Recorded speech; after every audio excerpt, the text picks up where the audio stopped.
Hey everybody, you're watching Ready Set Drone. I have received recently a lot of questions about the equipment that I use and the gear that I use to film these videos. So I thought I would do a quick video on my top pieces of gear that I use almost every single video and share it with you in case you're wanting to make your own videos, start your own YouTube channel, or whatever. So stay tuned and we'll check it out.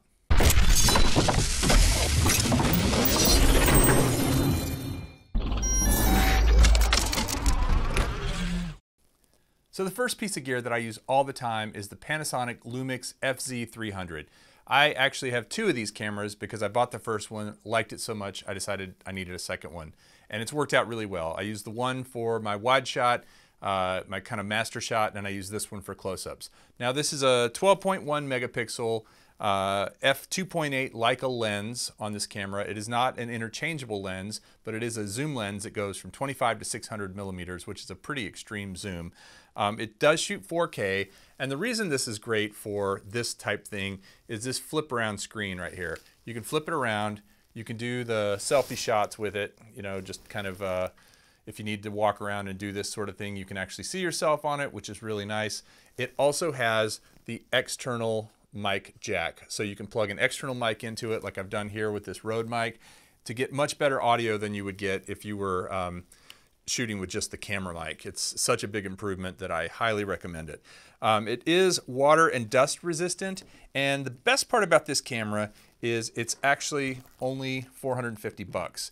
And right now, for 450 bucks, when I bought it, it was $599. That was a year and a half ago.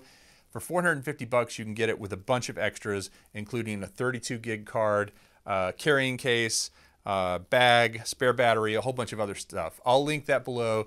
But if you're starting a blog, a vlog, or a YouTube channel, or want to up your Instagram game, this is a fantastic video camera, and it also takes really good pictures. So don't discount that, but I mostly use these cameras for video. The Panasonic Lumix FZ300. Highly recommend you check it out.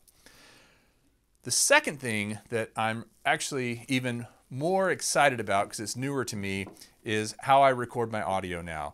I used to use just the shotgun mic, which is a big improvement over the camera mic, but it was not great in the wind, especially if I didn't have a dead cat on it, which is that furry thing that blocks the wind. Recently, I purchased two Tascam mics, and these mics are lavalier style mics that you can clip on or you can tape to yourself. I have this little thing that rubber thing that I put on it that actually I tape inside my shirt. I'm wearing one right now. I'll tap it to show you what I'm talking about. It's pretty wind resistant. I've been out in pretty strong wind, and with it right against your shirt taped on like that, it works really well. The quality on this mic is not the best. This is not an Audiophiles mic, but it is way, way better than a shotgun mic because you're closer to it, and also way better than a lot of the cheaper ones. It's 200 bucks.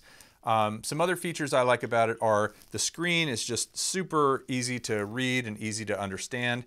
You can actually buy a better mic for this thing. It's got a really easy to use menu system, and it actually just uses a USB port right here on the side that you plug into your computer, and it shows up as a drive and you copy over all the files. It also does this thing where it records a -12 dB or -12 decibel safety track. So if you were to scream or to drop something or to be overmodulated, it'll actually avoid that by dropping a secondary track. It'll record with 12 decibels less. I've never actually had to use that. I set this thing to automatic, and I have not ever been disappointed in the audio quality. It's never been too loud. It's never been too soft. It's just been great for me. So this is 199 bucks. You can get it on Amazon. I'll put a link below, but highly recommend if you're trying to capture good audio, especially in high wind situations. Speaking of good audio, obviously I've got this Rode mic right here on this camera, as you can see. This is my shotgun mic of choice, and there's a couple of reasons for it. Number one, it comes with a shock mount that you put into the hot shoe, so when you shake the camera, you're not going to get a lot of noise off of it if you didn't have that shock mount. Number two, it uses standard 9-volt batteries, and they last a long time. It says up to 70 hours. I've left this thing on in my bag for a week, come back out, used it, and it worked fine. I don't recommend doing that, but it has great battery life. And the quality of the sound is just way, way better than the quality you get out of a straight camera mic. Plus, if you put the dead cat on this thing, which certain ones come with, the Link All Include does come with a dead cat. It's a furry thing you put over it. You can be in pretty strong wind and you're not going to hear that wind. That dead cat does a good job of diffusing that sound so you don't get the kind of sound all over the place. The Rode mic is solid for this kind of thing. You see them all over the place for videographers, and I definitely think it's worth an investment. If I was only going to do one of the two, either the Lav or the Rode mic, honestly I'd do the Rode mic first, but the combination gives you such a nice audio sound that it's worth doing both, in my opinion. The next thing I want to talk about is not something I'm using right this second for this video shoot, but I use this quite a bit. I got these about 1.5 years ago, and by the way, this is the only thing that was sent to me to review on my channel. I did a review of it because they sent me drone mounts for these, and it worked great.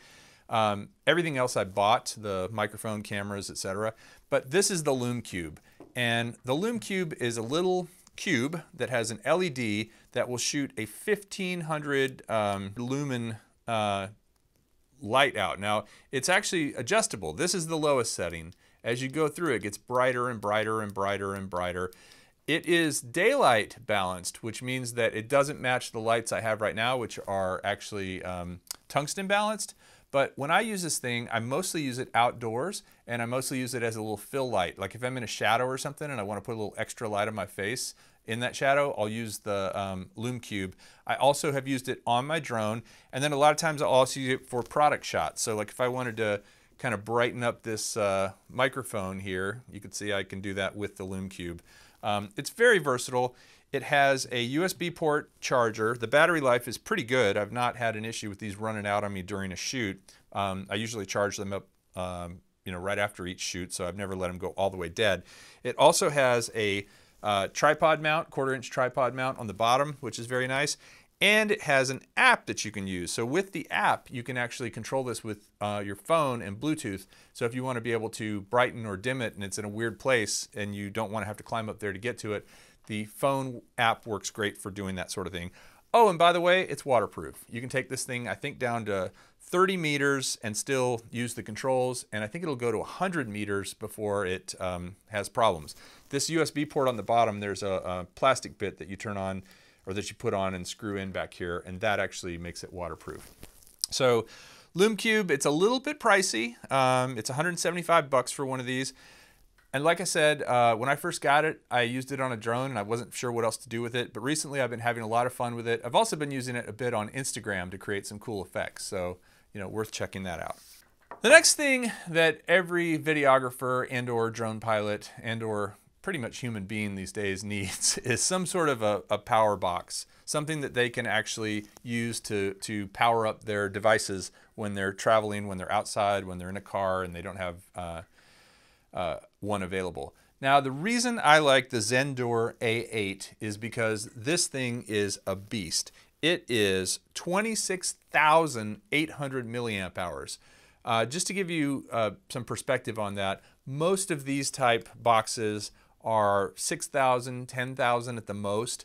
This is double and then some, the 10,000 ones. 26,000 milliamp hours. Now, it's not super lightweight. It is very well made. I have seen a demo of this where it was run over by a car and was just fine.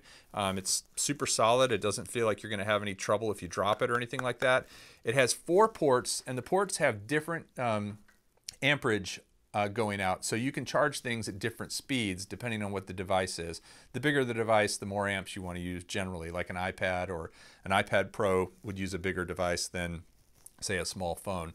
But there's instructions included in with that. It uses USB-C to actually charge the device. And one other cool thing about this that most other chargers don't do, it will do a pass-through charge. And what I mean by that is you can plug this into the wall with the USB-C cord, and then you can plug other devices directly into it, and it'll charge those devices while it's charging this device. So that means if you're dead and you have a wall plug, you can still use it as a kind of distribution for all the USB signals and the power.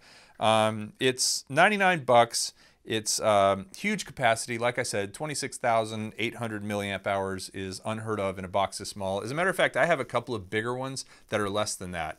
But this is brand new and they must be just taking advantage of the tech. Now, I have used this for about 2 weeks now. I have charged my phone. I have charged my my DJI Spark with it. I have charged a whole bunch of different things, and it's done just fine. But I haven't had it for very long, so you know, its long-term durability is unknown. But so far, I've been super happy with it. It also has this little light here on the end that tells you how much battery it has left right now. 93. I've gotten it down to about 20% before I've charged it back up a couple of times. And I recently charged it and used it once, so 93%. So the Zendure A8, check it out. And then finally, the last two things I'm gonna mention are tripods. They're not super exciting, but one of them is this GorillaPod, which I have had for, gosh, a long time, probably 3 years. This thing has been clamped to trees, it's been clamped to remote control cars, it's been clamped to real cars, it's been clamped to people. I mean, it just has been clamped to just about anything. Now this is the bigger one. These Joby GorillaPods will cost different prices depending on what size you get. This is the $40 one. There are, I think there's even bigger ones, and then there's even smaller ones. I will say the one thing about it is also that these actually will pop out and you can just pop them right back in. However, when you do that, it does loosen them a little bit. So this one I've popped out a few times and it's not as sturdy as these others that are still really tight. So it's just one thing to keep in mind. But as far as versatility goes, man, this thing is a beast, literally, because it's called GorillaPod. It has a leveling bubble here on it. It has a ball head, so you can turn this and rotate your camera to the right angle, whatever you want it to be, and then tighten it down. And just overall, I think for, you know, the 40 or 50 bucks I bought this for originally, this thing is more than paid for itself, because again, you can clamp it to a bunch of different things and use it in a whole bunch of different ways, and it does carry a fairly big camera. Now what it's really ideal for me is oftentimes I'll either put the Lume Cube on it if I want the light in a certain position, or I'll put a GoPro on it with a little adapter. And a GoPro on this thing is really rock solid. I've even put a GoPro with an egg timer so I could do time-lapse shots on it as well. Worked great there. There you go. That's a lot of talking. So those are the things I use on a regular basis for my videos. If you're interested in any of them, I'll put links below. You know, I hope that you find this useful, because I know a lot of people have asked, you know, what kind of camera I like to use, etc. For me, for the price and for the durability and for the quality of the image and the fact that they have the external mic jacks, the Panasonic FZ300 is a winner when it comes to YouTube. Hope you enjoyed this. If you did, give it a thumbs up. And if you want to know more about drones, RC, and camera gear, how I make my videos, please subscribe to Ready Set Drone. We'll see you next time. Thanks for watching.